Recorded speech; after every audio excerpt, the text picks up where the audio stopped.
श्री शिवाय नमस्तुभ्यम हर हर महादेव। देखिए दोस्तों, आज का यह वीडियो आप सभी के लिए बहुत ही ज़्यादा खास होने वाला है। देखिए दोस्तों, हम सभी जानते हैं कि दिनांक 19 मई को रविवार के दिन वैशाख मास के शुक्ल पक्ष की मोहिनी एकादशी का बहुत ही पवित्र दिन है। और गुरुजी ने बताया है कि इस एकादशी पर आपकी चाहे कितनी ही बड़ी से बड़ी मनोकामना हो, वह निश्चित ही परिपूर्ण होती है। आपके जीवन के जितने भी दुख और तकलीफें हैं वह सभी समाप्त होते हैं। और यदि आपसे अनजाने में कोई भी पाप हो चुके हैं तो उन पापों से भी आपको इस एकादशी पर मुक्ति मिलने वाली है।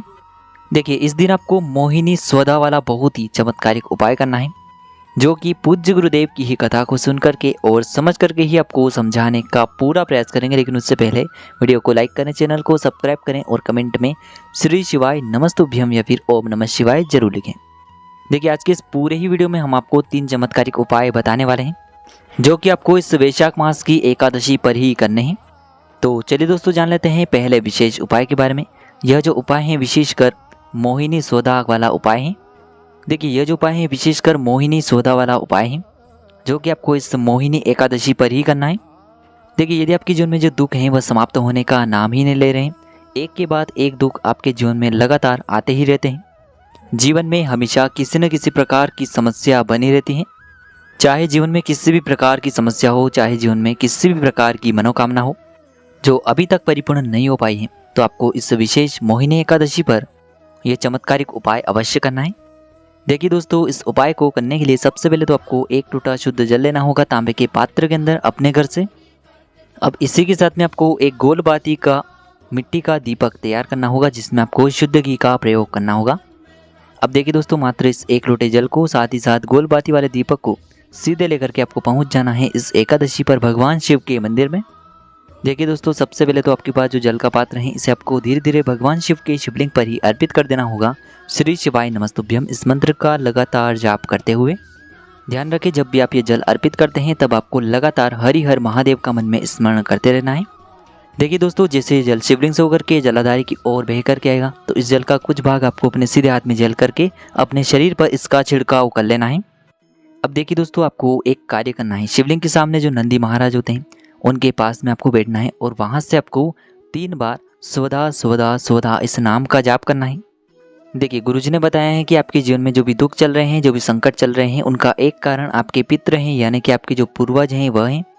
तो जब भी आप स्वधा नाम का स्मरण करके इस प्रकार से जल अर्पित करते हैं तो इसका एक भाग आपके पितरों के खाते में जाता है और आपके जो पितर हैं वह इससे बहुत अधिक प्रसन्न होकर के आपको दोनों हाथों से आशीर्वाद देकर के जाते हैं। अब देखिए दोस्तों, अंत में जो आप एक गोल बाती का दीपक लेकर के आए थे, इसे आप जब भी मंदिर से बाहर निकलेंगे तो मंदिर की चौखट के उल्टे तरफ आपको ये दीपक प्रज्वलित करना है। तो इस प्रकार से आपको ये पहला उपाय कर लेना है। अब दोस्तों, हम जान लेते हैं दूसरे उपाय के बारे में। देखिए, इस उपाय के लिए गुरुजी ने बताया है कि जो भी व्यक्ति एकादशी की तिथि पर यह उपाय करता है तो इससे आपके जीवन में जो भी धन की समस्या है वह सभी दूर हो जाती है।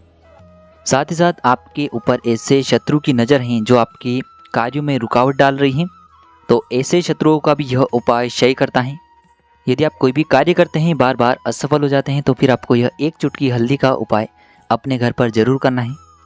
देखिए, यह जो उपाय है आपको अपने हर प्रकार के कार्यों में सफलता की प्राप्ति करवाने वाला है। साथ ही साथ आप यह उपाय अपने बच्चों की तरक्की के लिए, उनके उज्जवल भविष्य के लिए भी कर सकते हैं।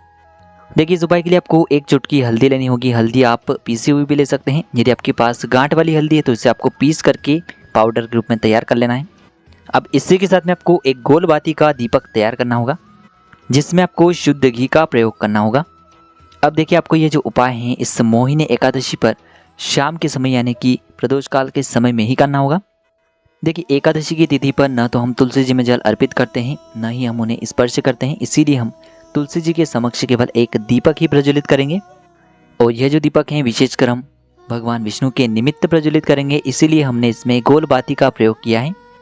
देखिए दोस्तों, सबसे पहले तो आपके पास जो गोल बाती का दीपक है इसे आपको तुलसी जी के पास में ही प्रज्वलित कर देना होगा। ओम नमो भगवते वासुदेवाय इस मंत्र का लगातार जाप करते हुए।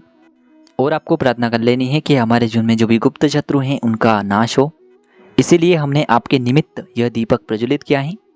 अब इस दीपक को इस प्रकार से प्रज्वलित करने के बाद तुलसी जी के वहाँ से आपको थोड़ी सी मिट्टी उठा लेनी है। लेकिन जब भी आप ये मिट्टी उठाएंगे तब आपको एक विशेष बात का ध्यान रखना है कि आपको तुलसी जी को स्पर्श नहीं करना है। और आप जो एक चुटकी हल्दी लेकर के आए थे, इस एक चुटकी हल्दी को आपको तुलसी जी की मिट्टी के अंदर अच्छे से मिला देना है। अब दोस्तों आपने जो तुलसी जी की मिट्टी के अंदर एक चुटकी हल्दी मिलाई हुई है, इसमें आपको थोड़ा सा जल डाल करके इसे गीला करना है। अब दोस्तों आपके अंगूठे के पास वाली जो उंगली होती है, जिसे हम तर्जनी उंगली कहते हैं, जिसमें गुरु पर्वत का निर्माण होता है, तो इसी उंगली से आपको एक स्वास्तिक का निर्माण करना होगा। देखिए, इस हल्दी के स्वास्तिक को आपको अपने घर पर कुछ विशेष स्थानों पर बनाने होंगे। देखिए, पहला जो स्वास्तिक है आप अपने घर में जहाँ कहीं भी धन रखते हैं वहाँ पर बना सकते हैं। दूसरा जो स्वास्तिक है आपके घर का जो भी मुख्य द्वार है वहाँ पर आप बना सकते हैं। तीसरा जो स्वास्तिक है जहाँ भी आपकी दुकान है, जहाँ भी आपका व्यापार है, वहाँ पर भी आप बना सकते हैं।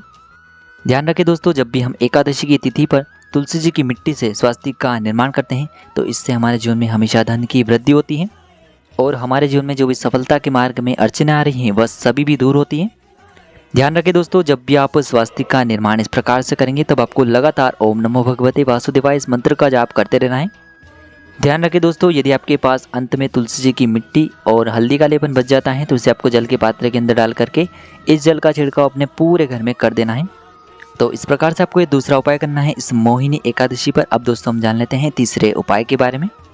देखिए, यदि आपके घर में किसी कारणवश धन की प्राप्ति नहीं हो पा रही है, आप मेहनत बहुत अधिक करते हैं लेकिन आपको फिर भी धन की प्राप्ति नहीं हो पा रही है, घर में वैभव नहीं आ पा रहा है, परिवार में मान सम्मान की वृद्धि के लिए, जिससे कि आपके परिवार का नाम रोशन हो सके, तो इस सुंदर से उपाय को आपको इस एकादशी पर अवश्य करना चाहिए।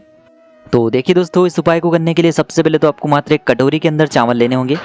इसी के साथ में आपको एक प्यारी सी और सुंदर सी बेलपत्र लेनी होगी जो कहीं से भी खंडित नहीं होनी चाहिए। इसी के साथ में आपको मात्र एक दुर्वा घास लेनी होगी।